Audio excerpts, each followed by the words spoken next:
Boa noite, gente. Paz seja convosco.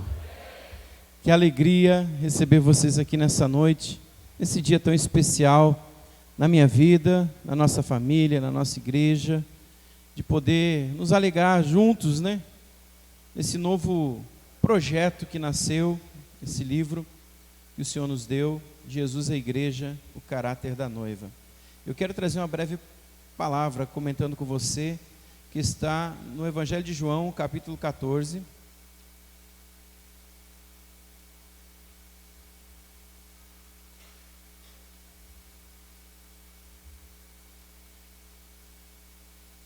Onde nós temos aqui uma orientação do nosso mestre.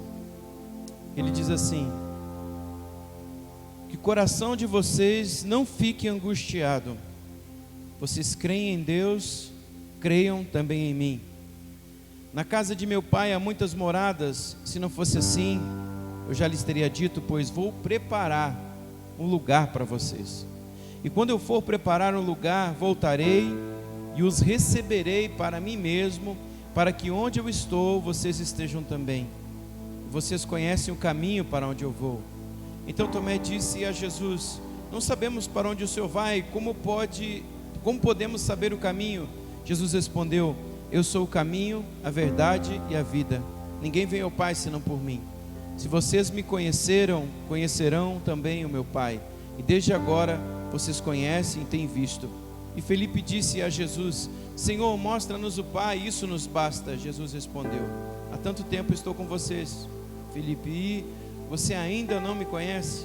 Quem me vê a mim, vê o Pai. E como é que você diz, mostra-nos o Pai?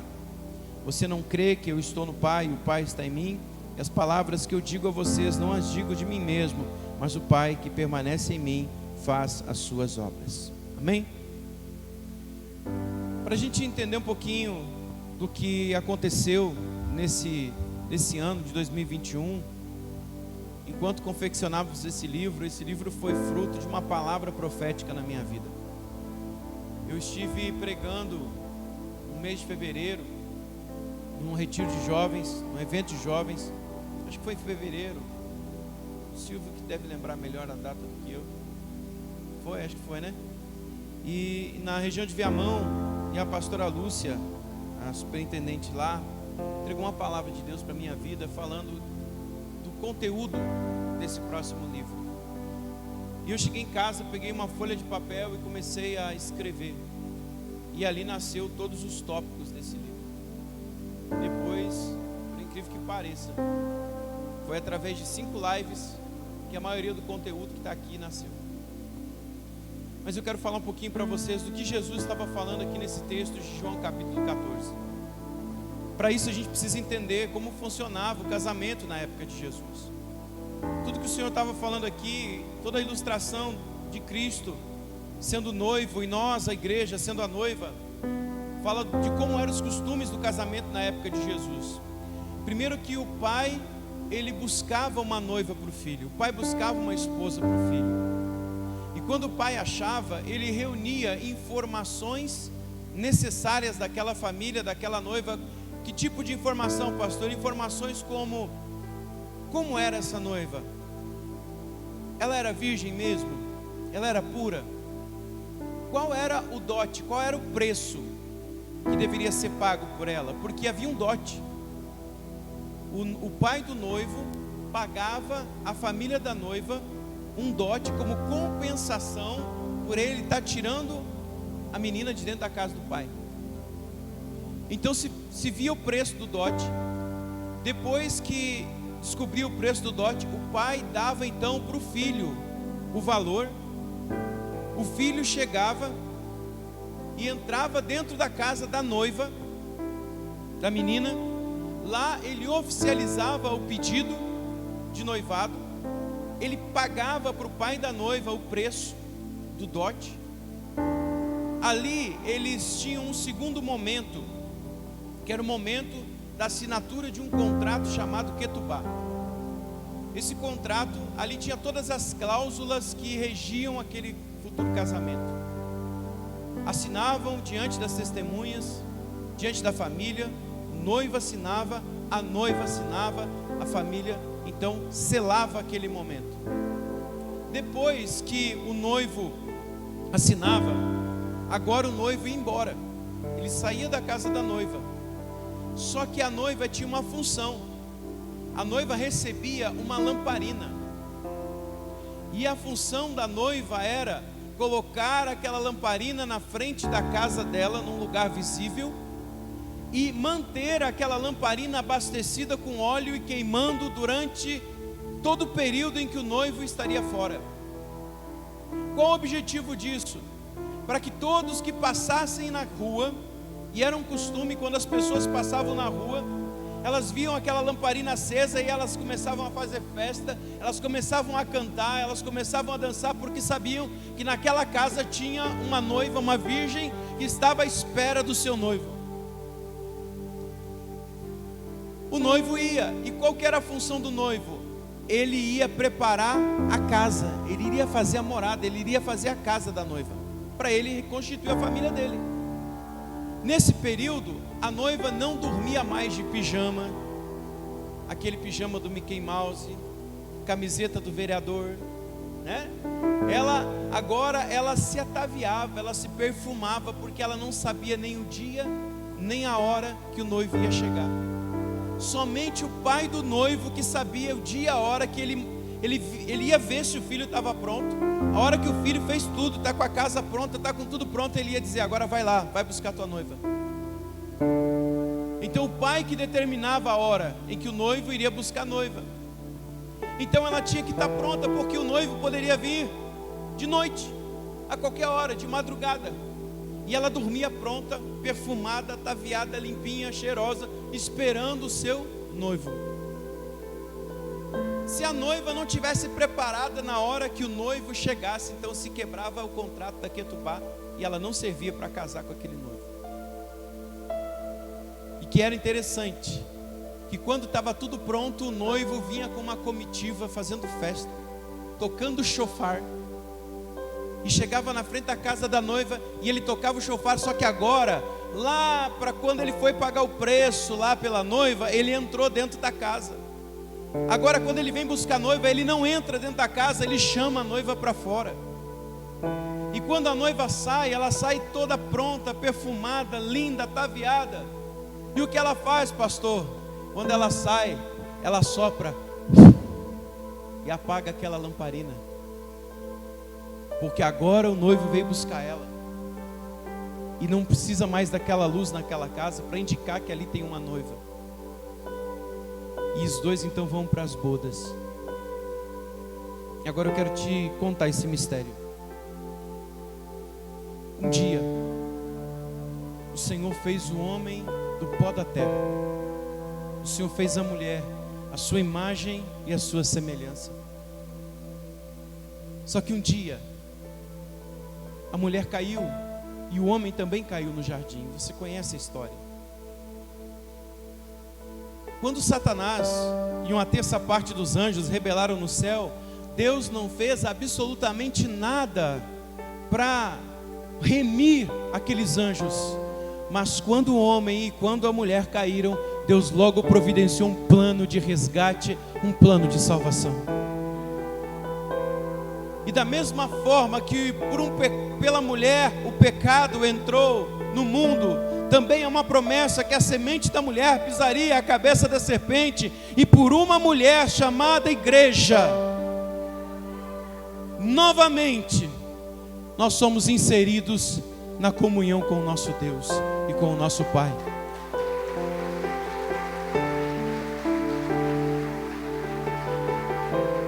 E nesse plano de resgate, Deus arquitetou uma noiva para o seu filho, uma noiva para Jesus. Só que essa noiva tinha um preço muito alto. E mesmo assim, vamos entender um pouquinho, diante de todo o universo gigantesco que existe, Deus escolhe um planeta chamado Terra para ser a casa da sua noiva. Você não entendeu? Deus escolhe um planeta chamado Terra para ser a casa da sua noiva. E agora o noivo entra na casa da noiva. Jesus nasce de uma mulher chamada Maria. E ele entra na casa da noiva. E ele paga o preço pela noiva na cruz do Calvário. Ele paga o dote, o preço por aquela noiva. E ele dá então uma função para essa noiva. Ele diz: vocês são a luz do mundo. A lamparina foi acesa. Na porta, quando o Senhor olha para a terra, Ele vê uma luz na terra chamada igreja, que está aguardando a volta do noivo, que está aguardando a vinda do seu noivo. O Senhor paga o preço na cruz, Ele morre, ao terceiro dia Ele ressuscita, Ele diz: agora eu vou para o meu Pai. E Ele vai. Eu quero aqui abrir um parêntese. Eu quero abrir um parêntese para você. Jesus sempre pregou para judeu. Jesus sempre pregou para judeu. Mas teve um dia, Jesus nunca saiu dos limites da Judéia, nunca saiu dos limites de Cafarnaum, Jerusalém. Mas teve um dia que Ele saiu dos limites territoriais. E nesse dia vinha uma mulher atrás dele gritando: Jesus, filho de Davi, tenha compaixão de mim. E Jesus fazia que não estava vendo ela, porque ela era gentílica. Uma mulher conhecida na Bíblia como a mulher cananeia. Quem já ouviu falar? Essa mulher insistiu dizendo: mestre, Jesus, Senhor, minha filha está terrivelmente endemoniada. E Jesus, desprezando aquela mulher, mas no coração dele, testando a fé dela, ele dizia assim: eu vim para os filhos de Israel. E ela, insistindo, chamou ele de Senhor. Para mim e para você hoje, chamar de Senhor é comum, mas naquela época, quando você dizia Senhor, você dizia: você é meu dono. Você é meu dono. E quando falava então filho de Davi, você reconhecia a linhagem real, reconhecia Jesus como Messias, como Salvador. Como uma mulher gentílica, ela faz uma declaração tão poderosa para Jesus. E Jesus vira e fala assim: não é lícito tirar da mesa dos filhos e dar aos cachorrinhos. E aquela mulher olha para Jesus e fala: ei Jesus, Senhor, mas os cachorrinhos também se alimentam das migalhas que caem da mesa do seu Senhor. Aquela mulher representa eu e você, representa a igreja gentílica. Jesus fez questão de sair do território judaico, de encontrar uma mulher gentílica que não corria nas veias o sangue de Abraão, mas para dizer um recado para mim, para você como igreja: olha, igreja do Ocidente, eu estou olhando para você, ei, você também vai assentar à mesa. Jesus olha para aquela mulher e diz: mulher, nunca vi tanta fé igual a sua. Vai em paz, seja feito como você diz. Sabe, queridos, compete agora a nós como igreja manter a nossa lamparina acesa. A parábola das 10 virgens nos fala que havia 5 prudentes e 5 nécias, 5 que não tinham azeite. Elas não se prepararam para a vinda do noivo. E quando o noivo veio, todas as 5 apagaram as suas luzes.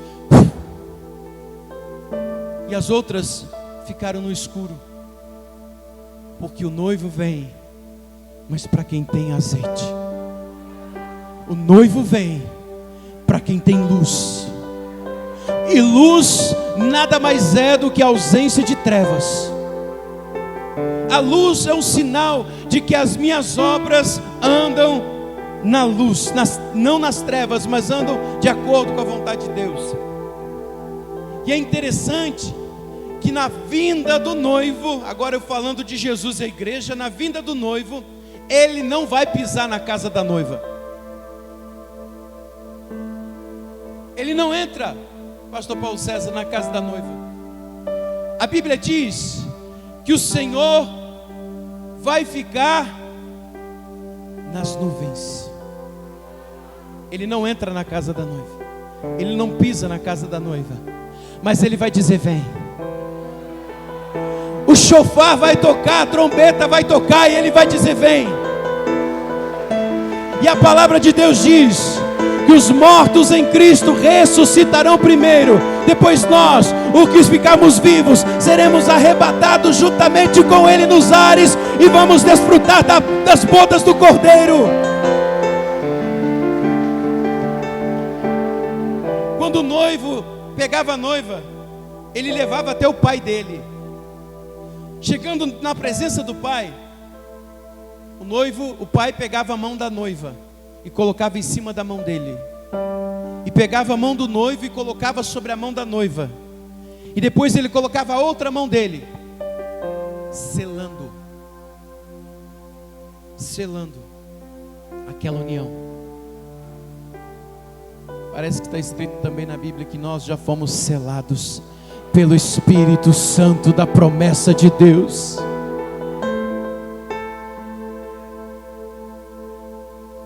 É interessante que eu fico imaginando a agonia de João ao receber a visão do livro de Apocalipse. E João vai vendo as revelações que o Senhor está mostrando para ele, e nenhuma delas ele vê a noiva de Jesus, a noiva do Cordeiro. E vem capítulo 1, 2, 3, 4, 5, lá no capítulo 19, faltando 3 capítulos para findar, o Senhor fala da noiva. Mas hoje eu quero encerrar essa breve explanação falando no capítulo 21. E vi novo céu e nova terra, pois o primeiro céu e a primeira terra passaram, e o mar já não existe. Vi também a cidade santa, a nova Jerusalém, que descia do céu da parte de Deus, preparada como uma noiva enfeitada para o seu noivo. Então ouvi a voz forte que vinha do trono e dizia: eis o tabernáculo de Deus com os seres humanos. Deus habitará com eles, e eles serão povo de Deus, e Deus mesmo estará com eles, e será Deus deles, e lhes enxugará dos olhos toda lágrima, e já não existirá morte, e não haverá luto, nem pranto, nem dor, porque as primeiras coisas já passaram. E aquele que estava sentado no trono disse: eis que faço nova todas as coisas. E acrescentou: escreva, porque essas palavras são fiéis e verdadeiras. E disse: tudo está feito. Eu sou o Alfa, o Ômega, o princípio e o fim. Que tem sede, darei de graça da fonte da água da vida, e o vencedor herdará estas coisas, e eu serei o Deus dele, e ele será o meu filho. Quanto, porém, aos covardes, os incrédulos, os abomináveis, os assassinos, os imorais, os feiticeiros, os idólatras e todos os mentirosos, que a parte que lhes caberá no lago será o que está queimando com fogo e enxofre, a saber, o dano da segunda morte. Então um dos 7 anjos, que tinha 7 taças cheias dos últimos 7 flagelos, falou comigo dizendo: venha, vou lhe mostrar a noiva, a esposa do Cordeiro. E ele me levou no espírito e uma grande e elevada montanha, e me mostrou a cidade santa, Jerusalém, que descia do céu da parte de Deus, a qual tem a glória de Deus. O brilho era semelhante a uma pedra preciosíssima, como pedra de jaspe cristalina. Tinha uma muralha grande e alta, com 12 portões, e junto aos portões 12 anjos. Sob os portões estavam escritos nomes, a saber, os nomes das 12 tribos dos filhos de Israel. 3 portões se achavam ao leste, 3 ao norte, 3 ao sul, 3 ao oeste. E a muralha da cidade tinha 12 fundamentos, e sobre estes estavam 12 nomes dos apóstolos do Cordeiro. E aquele que falava comigo tinha a medida uma vara de ouro para medir a cidade, e os seus portões e suas muralhas. A cidade tinha forma de um quadrado, de comprimento e larguras iguais. E mediu a cidade com vara, e tinha 12.000 estádios. É interessante. Algumas traduções dizem que nessa cidade tinha 12 portões, e esses portões eram de pérolas. É interessante a gente observar isso, porque a pérola, ela é produzida dentro da ostra. E a ostra, ela é muito sensível, qualquer coisa dói, e por isso ela tem aquela casca de proteção. Mas tem um inseto no fundo do mar, tem um bichinho, que ele, de propósito, ele fura a ostra. E aí entra um pequeno grãozinho de areia lá dentro e ela começa a sentir muita dor. E por ela sentir muita dor, ela libera um líquido. Aquele líquido envolve aquele grão de areia. E vai envolvendo, e ali nasce a pérola. O que eu entendo com isso? Que as pérolas que estão nos portões é para lembrar do sacrifício do Cordeiro, do que Ele fez por nós na cruz do Calvário, de todo o sofrimento que nós causamos a Ele, porque Ele morreu a nossa morte, para que pudéssemos viver a sua vida. Ele pagou o preço por mim e por você, para sermos a sua noiva. Irmãos, a igreja verdadeira, uma igreja que não se corrompe, uma igreja que não se vende, uma igreja que vive os princípios da palavra de Deus, um povo apaixonado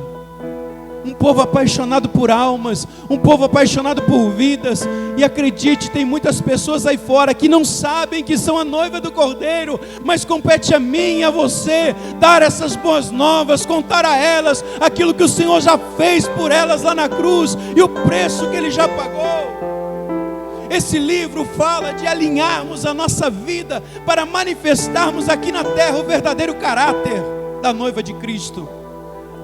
Nós tivemos o cuidado de modelar o comportamento, a fala, os atributos do nosso mestre nesse livro. Eu sinceramente acho que todo crente deveria ler esse livro em forma de um discipulado, como uma revisão de vida, para alinhar sua vida, de fato, ser a noiva de Cristo, para não corrermos o risco, como Apocalipse 2 fala sobre a igreja de Éfeso, uma igreja fiel, verdadeira, que crescia, prosperava, tinha sucesso. Porém o Senhor diz: tenho porém contra ti, que abandonaste o teu primeiro amor. Lembra-te de onde caiu, te arrepende e volte à prática das primeiras obras. É sobre isso que fala esse livro, nos incentivando a sermos a igreja verdadeira. É muito simples. O que você vai ler aqui nada é desconhecido, é de uma simplicidade ímpar, mas é de muita verdade, que nós precisamos parar, refletir e olhar para a nossa vida, para vivermos aquilo que Deus tem para nós. Eu espero muito que Deus abençoe grandemente a sua vida, que nessa leitura você possa ser muito edificado. Eu quero orar por você.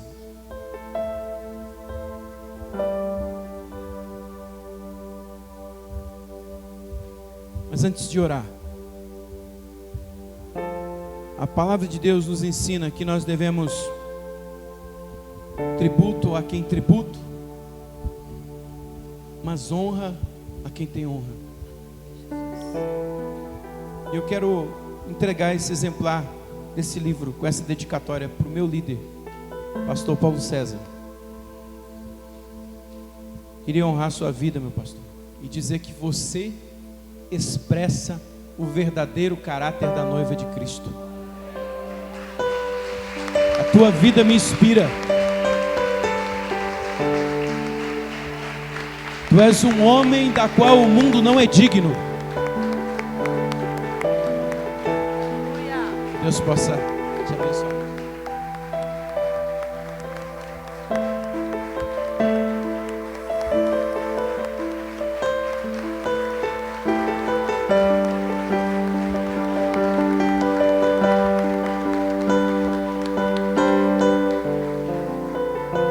Queria que o senhor, antes de sentar, pastor, te pedir um favor. Queria que o senhor orasse por mim e pela minha família, porque eu acredito na bênção de Deus das minhas autoridades. E eu quero que o Senhor nos abençoe nesse dia. Glória a Deus. Boa noite, amada noiva de Cristo. Paz seja convosco. Sinceramente estou surpreendido. Não esperava esse presente tão rico, né, dessa forma. Falei para ele aqui, não mereço. Mas eu glorifico a Deus, porque eu vim aqui nesta noite com bastante alegria no meu coração, baseado na palavra de Deus, dizendo ali a palavra de Paulo aos Romanos: alegrai-vos com os que se alegram e chorai com os que choram. Eu creio que já desde o momento em que a pastora Lúcia, superintendente de Viamão, quando ela liberou uma palavra profética para a tua vida, pastor Márcio, ali já começou o choro da noiva. Eu vim na parte A do versículo, eu vim para me alegrar contigo, mas eu não imaginava estar também tendo essa revelação tão profunda da noiva de Cristo, e ao mesmo tempo, dentro dessa revelação,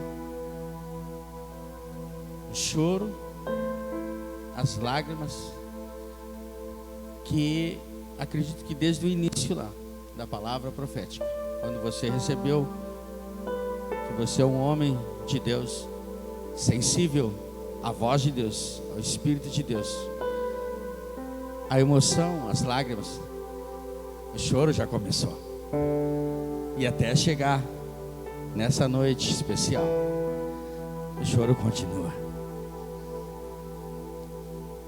E uma das mensagens que Deus colocou no meu coração, eu até falei na convenção estadual, que a igreja, ela tem que voltar a chorar pelas almas. E eu creio que esse livro já começou a nos levar a chorar pelas almas. E em nome de Jesus, vai impactar mais ainda a minha vida, como a vida de muitos que estarão lendo esse livro. E quero dar continuidade à profecia que foi lá no início.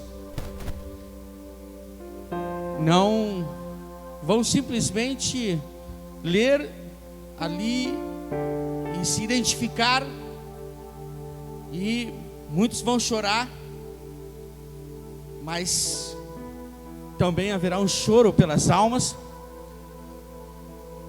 E nós, porque estou inserido nisso, não vamos nos conformar, termos esta revelação que Deus trouxe para você, que você registrou aqui nesse livro.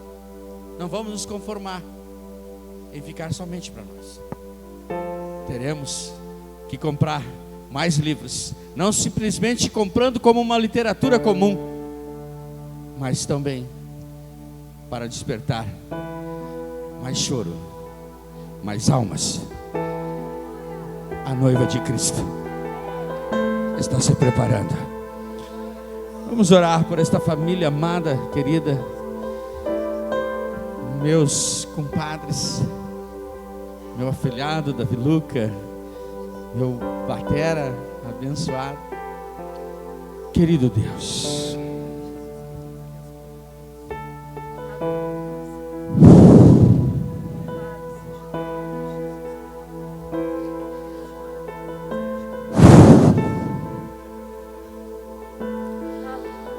muitos livros, Senhor, já passou pela minha mão. Sinto, meu Deus, que esse é um dos poucos livros que seguro na minha mão, que vai causar, Senhor, meu Deus, grande impacto na tua igreja, na tua noiva, aqui nessa terra. E eu oro, meu Deus, pelo meu mano caçula, pastor Márcio, minha comadre, pastor Andréia, seus filhos, João, Davi, Luca. Ó Senhor, que o Senhor venha cobri-los com a tua unção. Cobri-los, Senhor, meu Deus, com uma muralha de fogo, meu Deus, porque aqui nesse instante, nesta noite especial, Ele está, Senhor, meu Deus, como um guerreiro. Esta família, Senhor, meu Deus, que tem pago um preço por Ti e para Ti. Ó meu Deus, estão colocando em nossas mãos armas, Senhor, para ganharmos almas, para edificarmos a igreja, a noiva do Senhor. E eu oro para que o Senhor venha abençoá-los, porque, Senhor, sabemos que o inimigo é o maior, Satanás é o maior invejoso da igreja, que tem uma inveja, Senhor, mortal, e quer nos roubar, nos matar, nos destruir.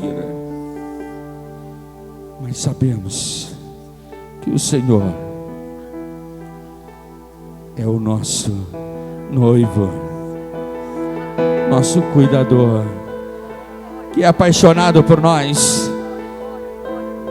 E em nome de Jesus,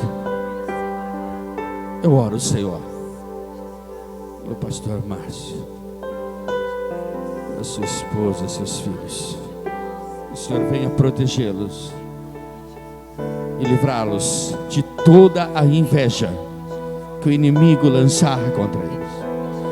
E que este livro, Senhor, meu Deus, que está sendo lançado oficialmente, que o Senhor trouxe,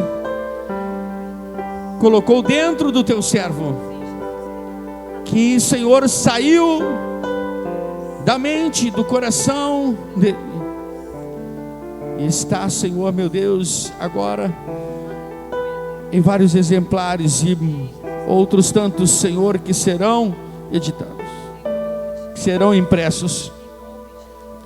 Oh meu Deus, não seja, Senhor, meu Deus, como já falei, e não será mais um livro comum. Será, Senhor, e assim consagramos este livro como uma arma poderosíssima de ganhar almas, de edificar também a noiva de Cristo aqui na terra.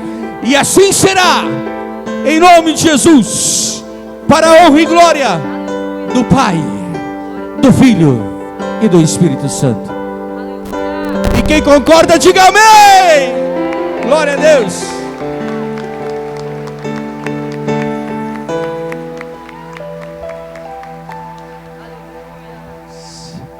Aleluia. Tem lamparina acesa aí? Vamos orar um pouquinho, 2 minutinhos. Enquanto o louvor vai adorando, nós vamos buscando, vamos adorando, vamos falando com Deus, vamos sendo cheios do Espírito Santo. Hoje é um culto especial e o nosso noivo está aqui. E vamos adorá-lo. Vá abrindo seu coração, não espere ninguém. Comece você a buscar aí no seu lugar. Recanta lá, Manassuri.